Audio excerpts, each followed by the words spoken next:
Tokyo, autumn 1941. The city is a sea of shadows under the dim glow of blackout lamps. But in the hushed, smoke-filled rooms of the Imperial General Headquarters, the light is sharp, focused on a single, sprawling map of the Pacific. Next to it, another chart tells an even more terrifying story. Red lines crawl downwards, charting Japan's dwindling oil reserves. The clock is ticking. Ever since the Americans froze Japanese assets and, with the British and Dutch, imposed a crippling oil embargo in July, the lifeblood of the empire's war machine has been cut off.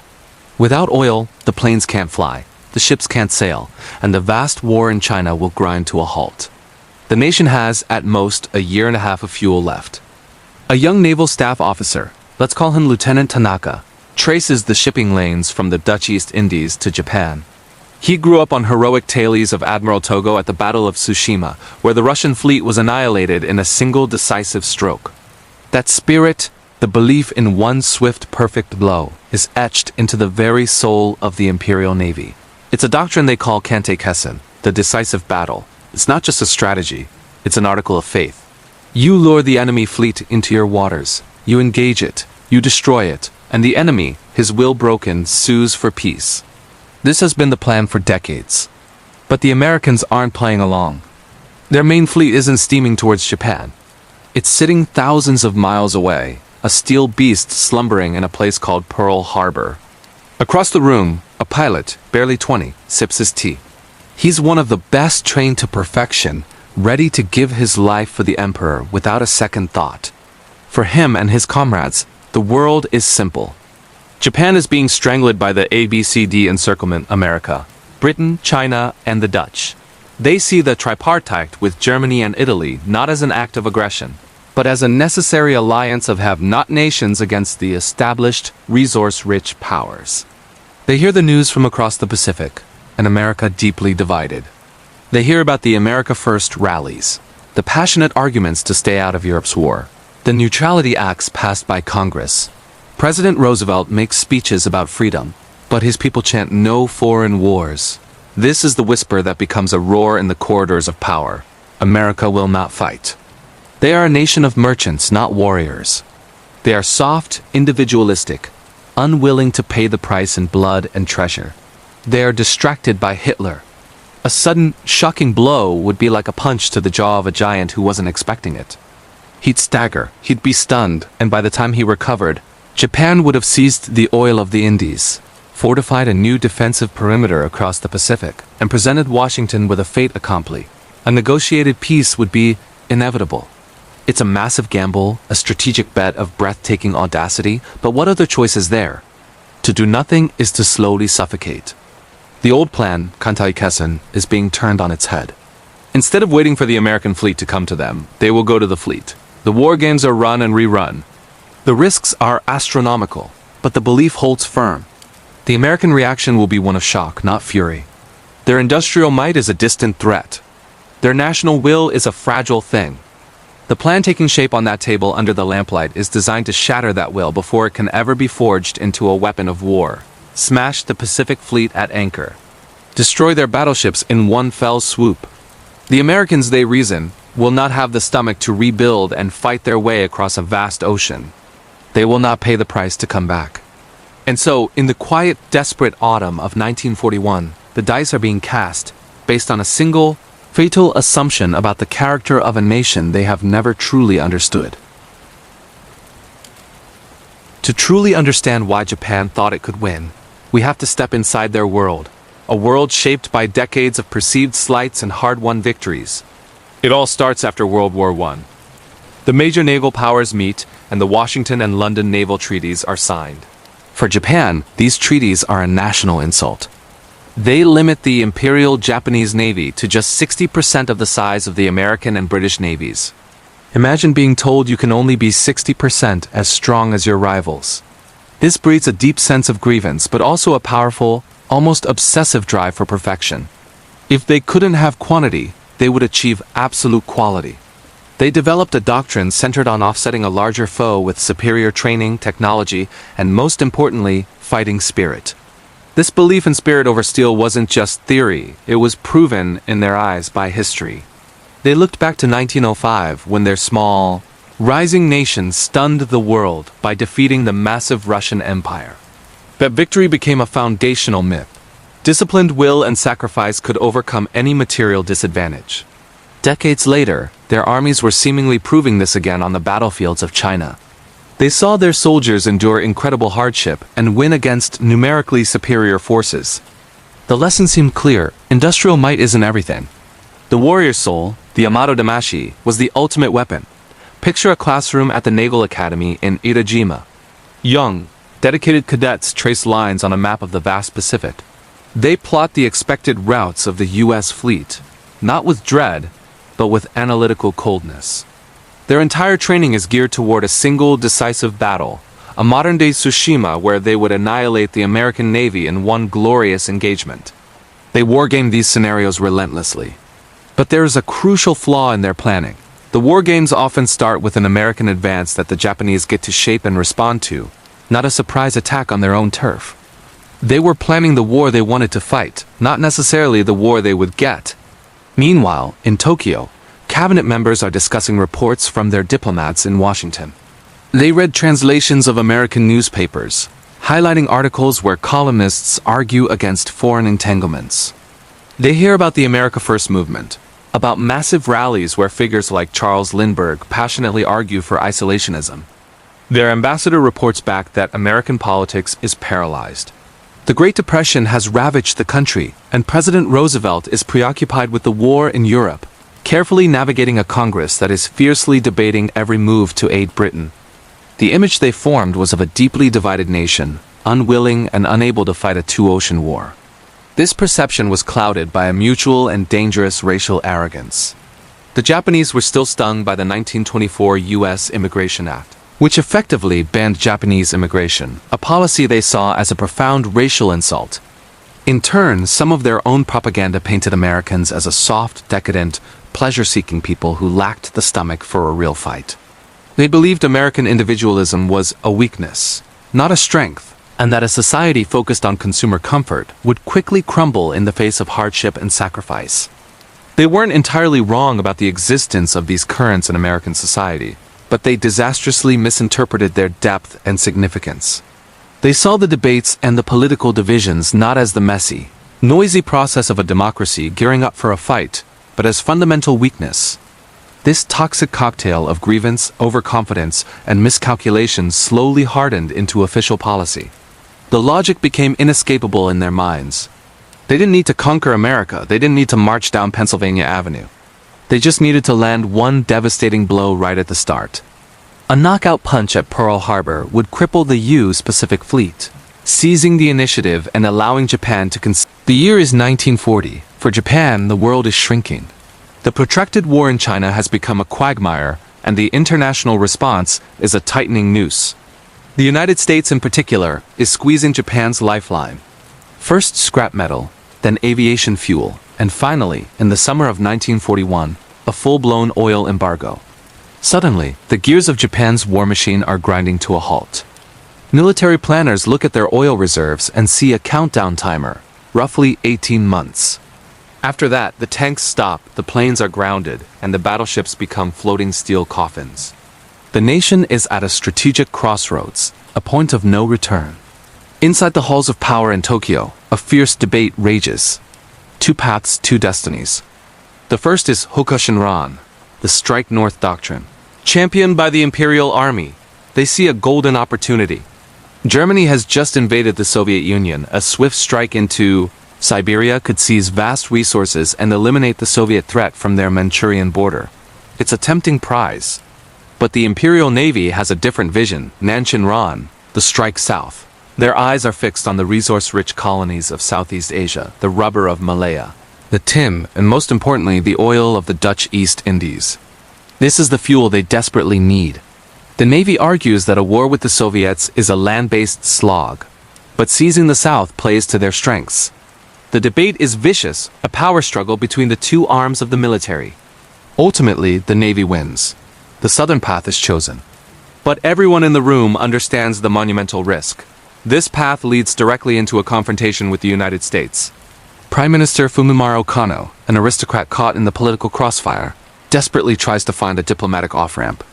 He seeks a summit with President Franklin Roosevelt, hoping to negotiate a settlement that would secure Japan's interests without a catastrophic war. But his efforts are undermined at every turn by the hardliners in his own government. As diplomacy falters, a new figure rises to prominence. General Hideki Tojo, a stern, resolute military man. He sees negotiation as weakness. Tojo believes that if war is inevitable, Japan must strike first and decisively. The time for talk, in his view, is over. Even among the architects of war, there are voices of caution. Admiral Isoroku Yamamoto, the commander of Japan's combined fleet, is a brilliant and complex figure.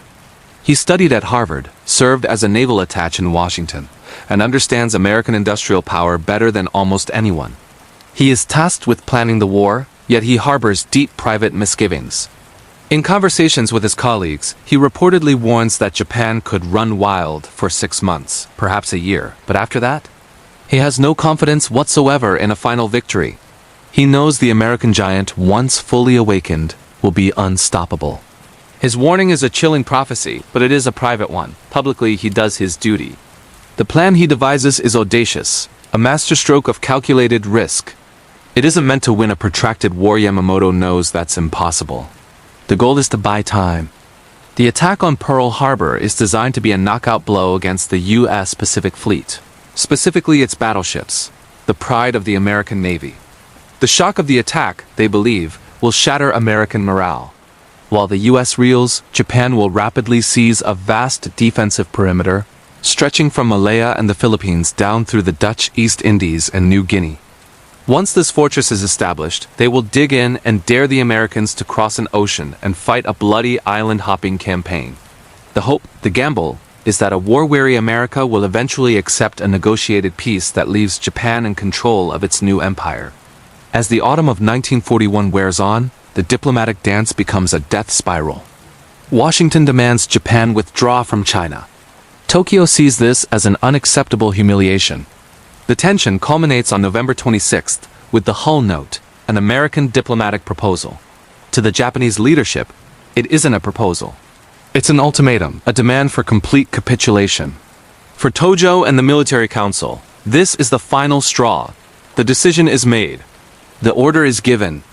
Far out in the desolate North Pacific, AN Armada, unlike any seen before, slips through the fog and waves, maintaining strict radio silence. 6 aircraft carriers, the heart of the WWII, push eastward. On their decks, pilots who have spent months rehearsing low-level torpedoes. December 7, 1941, a sailor aboard the USS Nevada scrawls a letter home. "Smoke everywhere," he writes, the paper already stained with soot. The sky is black with planes. They came out of nowhere. Outside his porthole, Pearl Harbor is a vision of fire and twisted metal. Japan's gamble had begun. In Tokyo, a staff officer meticulously checks off objectives on a vast wall map. Guam, Wake Island, Hong Kong, one by one. They fall. He traces the planned advance through Malaya, then down to the Philippines. The initial shock was meant to shatter American morale, to force them to the negotiating table. The officer waits, listening for the expected silence from a stunned Washington. But the silence never comes. Instead, a roar. In Congress, the vote for war is nearly unanimous. The nation doesn't falter. It transforms. Car factories in Detroit, which just yesterday were rolling out family sedans, fall silent for a day. When they reopen, they are stamping out the wings of B-24 bombers. The quiet hum of peacetime industry becomes the deafening clang of a nation arming itself. The newly formed War Production Board issues staggering quotas, not as targets, but as foregone conclusions. America wasn't just going to fight. It was going to outproduce the very concept of defeat. Then, in April 1942, a pinprick that felt like a dagger. 16 B-25 bombers, launched from the deck of the USS Hornet, rumble over Tokyo. The Doolittle Raid does little material damage, but its psychological impact is immeasurable. It shatters the myth of an invulnerable homeland and proves American resolve could reach across the vast Pacific. On the ground, the surprise and confusion are palpable. Air raid sirens, previously just for drills, now carry a note of genuine panic. The momentum was shifting. The following month, in the Coral Sea, an unprecedented battle is fought. For the first time in history, naval fleets clash without ever seeing each other, their warships hidden over the horizon. American and Japanese carrier planes duel in the sky. While the U.S. loses the carrier USS Lexington, the battle is a strategic check. The planned invasion of Port Moresby is halted. More critically, Japan's elite corps of naval aviators suffers losses they cannot easily replace. Their training pipeline is rigid and slow. Every veteran pilot lost is a blow to the heart of their naval power. Tension builds toward a single decisive point on the map, a tiny atoll named Midway. Japanese planners, desperate to eliminate the American carriers that had scarred Tokyo, devise a complex ambush. They believe they hold all the cards. But American codebreakers have been listening. They know the plan. In the first week of June 1942, the trap is sprung, but it's the Japanese fleet that sails into it. In a matter of minutes, American dive bombers, appearing as if from nowhere, turn the tide of the war. The carriers Akagi, Kaga, and Soryu are hit, transformed into blazing infernos. A few hours later, the Hiryu meets the same fate. 4 of Japan's finest aircraft carriers, the very heart of the strike force that attacked Pearl Harbor, slip beneath the waves. In Tokyo, the first hints of dread seep into official records. A cabinet minister's diary entry is terse, questioning the victory reports. The 6-month window, the time Japan's leaders had bet on to secure their empire before America's industrial might could be brought to bear, is closing. The decisive battle they had sought had been fought, and they had lost. While Japan struggles to replace its veteran pilots and irreplaceable ships, a new wave is rising in the West. Essex-class carriers, larger and more advanced, begin sliding down the slipways. Liberty ships, the workhorses of the Allied supply lines, are being launched at a rate of several a day. And from flight schools across America, a torrent of young aviators emerges. Eager and well-trained, ready to fill the cockpits of 1,000 new planes. The industrial giant was fully awake. The map remains unchanged for now, but the equation of the war has been fundamentally altered. Japan's initial, stunning success was built on a brittle foundation. America's response was a rising tide, slow to gather but now unstoppable. The belief in a negotiated peace, once a cornerstone of Japanese strategy, now faced a stark reality. If the destruction of the U.S. Pacific Fleet, so how could a nation as disciplined and tactically brilliant as Japan make such a catastrophic miscalculation? It wasn't one single error but a cascade of flawed assumptions, each reinforcing the other. First, there was the decisive battle doctrine. The Imperial Japanese Navy was obsessed with winning the war in a single, massive naval engagement. Much like the Battle of Tsushima against Russia in 1905, they believed that a devastating blow at Pearl Harbor would shatter American morale and force Washington to the negotiating table. They gambled that the U.S. lacked the will for a prolonged bloody conflict. This gamble was fueled by desperation. The American oil embargo had put Japan's war machine on a strict timer. With only about a year's worth of fuel reserves, waiting was not an option. The leadership felt cornered, and a high-risk, high-reward strike seemed like the only way out. They saw what they wanted to see. They looked at America and saw a nation still scarred by World War I, one that had embraced isolationism. They read the headlines, saw the America First movement, and concluded that the U.S. simply wouldn't have the political stomach for another foreign war. This was reinforced by deeply ingrained racial contempt, with propaganda portraying Americans as soft, materialistic, and individualistic, incapable of the sacrifice required for total war. What they failed to see, what they fundamentally misunderstood, was the concept of strategic empathy. They couldn't imagine how a nation like the United States would react to a direct attack on its soil. They grossly underestimated American industrial capacity, the leadership of figures like Roosevelt, and the fierce resilience of a democratic society when unified by a common cause. The infamous sleeping giant quote you've probably heard attributed to Admiral Yamamoto? It's likely apocryphal, meaning he probably never said it. But the sentiment behind it was absolutely real. Yamamoto, who had spent time in the United States, harbored a deep dread of a long war against America's industrial might. He knew that a quick, decisive victory was their only hope, and he feared what would happen if that hope failed. And fail it did. The consequences unfolded not as a quick montage, but as a slow, grinding tragedy that refuted every one of Japan's initial assumptions. Pearl Harbor didn't break the American spirit. It forged it into a weapon. The attrition began at Guadalcanal, where months of brutal fighting on land, sea, and air proved that Americans would, in fact, pay any price. Then came the silent, deadly American submarine blockade, which systematically strangled Japan's merchant marine, cutting off the flow of oil and resources that the empire needed to survive. The war then came home to Japan in the most horrific way imaginable. The firebombing of its cities, built of wood and paper, created infernos that consumed hundreds of thousands of lives. The island-hopping campaign became a litany of agony. The desperate battles for Saipan, the volcanic hell of Iwo Jima, the relentless slaughter on Okinawa. Each step was a brutal counterpoint to the idea that Americans would not fight. Finally, the ultimate refutation came from the skies over Hiroshima and Nagasaki.